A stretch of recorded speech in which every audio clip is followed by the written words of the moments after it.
All right, so the first type of non-foliated rock we're going to talk about is hornfels.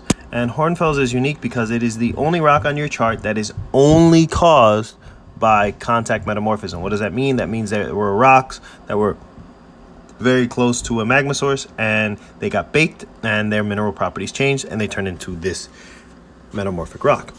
If you're looking, you can see it in front of you. It is a very dark, it's usually a very dark black rock. Okay, it doesn't have big crystals that you can see in it. It's going to have lots of different minerals in it since it can have lots of different possible sources. If you're looking at the chart, you can actually see you have the hornfels here. You see how it's non-foliated. The grain size is fine. The composition is variable. You see how it forms by contact metamorphism. And if you go all the way to the end of the chart, you can see the symbol. Here's our sample of hornfels. You can see it's got that shine to it. It's a very difficult rock to tell unless you've done years and years of trying to figure it out. But this is what it looks like. You can see there's no real clear crystals. You can see those aren't crystals, those are chips. Okay, so this is a sample of quartzite. The next rock we have is quartzite. Quartzite is a non-foliated, very durable rock, okay, that forms from either regional or contact metamorphism of quartz sandstone, okay. If we're looking at the picture above you, you can see how it's a very jagged, hard, tough material. Quartzite, if we look over here, it is a non-foliated metamorphic rock. The particles are going to be fine to core size depending on what they were originally, but they're going to be almost exclusively made out of quartz. They could have metamorphosed either regionally or through contact, and they came primarily, like I said, from quartz sandstone, and the map symbol is a sample of quartzite. So if you're looking in there, you can see the quartz crystals. Okay, it's very tough, very durable. You'll hear it when I do that. Okay, you can't see any layering or anything like that you probably previously would have been able to see in the sandstone because of the metamorphic processes that this rock has gone through. So the next non-foliated metamorphic rock we're going to talk about is marble. Marble is a coarse crystalline metamorphic rock. What that means is it has very large crystals. The parent rock, or the rock that used to be before it was marble, is usually limestone or dolostone. You remember we talked about these both being sedimentary rocks. Being that these were the parent rocks, marble is mostly made out of calcite. You remember calcite is a mineral that easily bubbles in acid and can get broken down and things like that. Now, you guys all know marble. You've seen it. It's a very pretty stone. Okay, when you metamorphosize limestone, which isn't traditionally the prettiest of stones, you will end up with this absolutely beautiful sample of marble, which is commonly used in building materials. Like you see in the picture before you, an absolutely beautiful marble cave. This is a marble cave that's been carved by water. Why? Because the water has low amounts of acid in it, and so what happens? That acid eats away at the marble, and it makes these beautiful caves. Marble has always been looked at for a rock that you want, that's beautiful. It's nice to build, but the problem is it is relatively soft, so it does present some problems. But it's used for lots of different things. For example, the most famous marble building in the world is probably the Taj Mahal in India. Okay, built completely out of white marble. It's a tomb. It's in remembrance. A prince built it in remembrance of his favorite wife, and it's an absolutely beautiful thing, which is supposedly a vision of beauty and a representation of it. We also have a large amount of marble here in New York. It's actually kind of interesting. It's called Inwood Marble. It's named after the neighborhood in Upper Manhattan. You can see a sample of it here. It's actually quite evident if you're looking at places up by the George Washington Bridge. A lot of this was actually originally mined, and you can find it in places like the New York Public Library. I have a sample of actual marble. You can see the large coarse crystals. What does coarse mean again? It means we can see them. So you can see them in there. Okay, this is a large sample of pinkish marble. Marbles can come in lots of different colors depending on what the minerals are that are in it. And it's a very pretty stone, but it's not a very durable stone. So although we like building things out of it, the monuments and, things like that, they're not going to last very long. We'll talk about that in the next unit. All right, so the next non-foliated metamorphic rock we're going to look at is metaconglomerate. This one should be easy. This is the metamorphosis of conglomerate. Specifically, conglomerate under direct pressure. Remember, direct pressure means that you're squeezing the rock from specific directions and not all even on all sides. That's confining pressure. We're talking about directed pressure. And so what ends up happening is you start out with a rock that looks like the one that you have right now.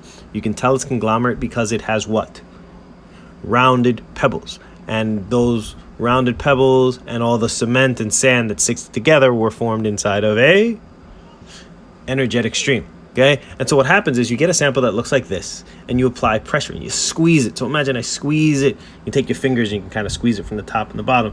And so what's going to end up happening, you're going to end up with a sample that looks like this. You can actually see the pebbles in this side, this guy, they look like they've been stretched out. So imagine the toothpaste example that we were talking about. When you squeeze the size of the toothpaste tube, some of the toothpaste gets pushed up, some of the toothpaste gets pushed down, and you end up with this elongated, stretched out sort of appearance. Metaconglomerate, it's down here, right?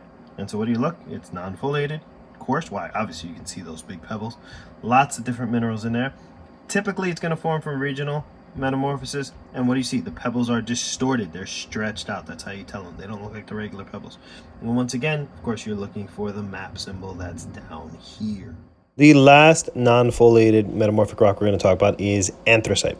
Anthracite is a form of coal. It is the metamorphosis of bituminous coal. Bituminous coal, if you remember, is a sedimentary rock. Okay, and what basically happens is when you take bituminous coal and you put it under much more pressure, what you're going to do effectively is you're going to squeeze it and squeeze it. And remember, it used to be a plant. So what do plants have it? They have carbon, they have hydrogen, and they have oxygen. Well, when you compress it and compress it and compress it, you're actually going to squeeze out the hydrogen and oxygen. What does that usually combine to be? Water. So effectively, what you do with anthracitic coal is you compress bituminous coal so much that you're left with almost pure carbon. When you're left with almost pure carbon, what you're going to do is get a very different rock. The picture that you're looking at right now, the rock on the left-hand side is the bituminous coal. It's dustier, it's dirtier coal, it leaves a lot of residue on your hand. The one on the right-hand side, the shinier one, that's actually going to be anthracitic coal. Anthracitic coal doesn't have as much hydrogen and oxygen. In fact, it's almost pure carbon, and so it has a very different picture. Now, not only are these two different rocks, you go, well, coal is coal. No, they actually are quite different. Okay, the pictures that you're looking at now represent what happens when you burn these two. When you burn bituminous coal, you release a lot of extra carbon dioxide, a lot of the water, and it doesn't burn as hot, which is why if you look at the picture, you see that it's kind of that reddish orange flame. Whereas the picture on the right-hand side you see is burning blue. That's anthracitic coal. Anthracitic coal burns cleaner, not clean, cleaner, and hotter. How do you know it burns hotter? The color of the flame. See that blue-white flame? Remember when we talked about stars, blue-white is much warmer. Anthracitic coal is rarer, okay? It's much more expensive and things like that. We find it in places like Pennsylvania and stuff like that. A lot of the coal mines in those places used to dig out a lot of anthracite, okay? And so anthracite is just another step on that path that we talked about that coal can take. So here is our sample of anthracitic coal, okay? See, it's much shinier. It's also much cleaner, you notice, look, see? It doesn't leave the trace marks that bituminous coal. A little bit, not too much, okay? It's a much cleaner, I'm not gonna burn it, but it's a much cleaner, okay? You could feel the difference between it, okay? If you were holding bituminous coal and this end, this feels denser. Why? Because it's been squished and put under a heck of a lot. Here we are, last one we're gonna talk about. There's your anthracite coal, anthracitic coal, right? And it's non-foliated. Fine, you can't see any particles in that one. Think of the picture you just saw. It's made out of almost pure carbon. It's formed by regional metamorphosis. It's the metamorphosis of bituminous coal, and it looks like that, just a black box. It's very simple to tell. Okay guys, so the last thing I want to talk about today with metamorphic rocks, and we talked about this a little bit the other day, but if we look down at our neck of the woods, so if we're looking down here, Long Island and New York City, this area right down here, you'll see that, you see this weird pattern right here? Well, if we look at this pattern over here, we can actually see what it says right here, Cambrian, Ordovician, don't worry about that.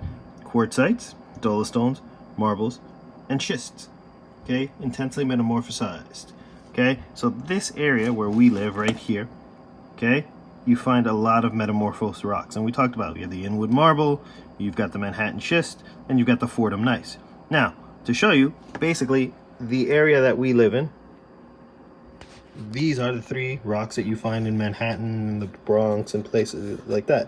Okay, you've got this guy. This is your gneiss right here. You can see the banding in there. You've got your schist with your big mica crystals. Schist, keep it clean. Yes, nice schist. Yes, it's a bad geology joke, but what are you going to do? And you've got your marble. These three metamorphic rocks make up a lot of them. Now, what you're actually going to see at the end of this video is some pictures that I took right along the Cross Island Parkway when the weather was nicer and we didn't have to deal with what we're dealing with now, okay? And it's samples of schist and gneiss that I actually found along the right underneath the Throgs Neck Bridge in the along the Cross Island Parkway. So it's an example of that. So these rocks are things that you're walking on every single day. All right, guys, so here are the pictures that I promised. The little girl in the picture is my daughter. So you will see some pictures of some gneiss and some different rocks that are available in the area. Hope you guys enjoy it and study hard, do your homework. See you guys later. All right, bye.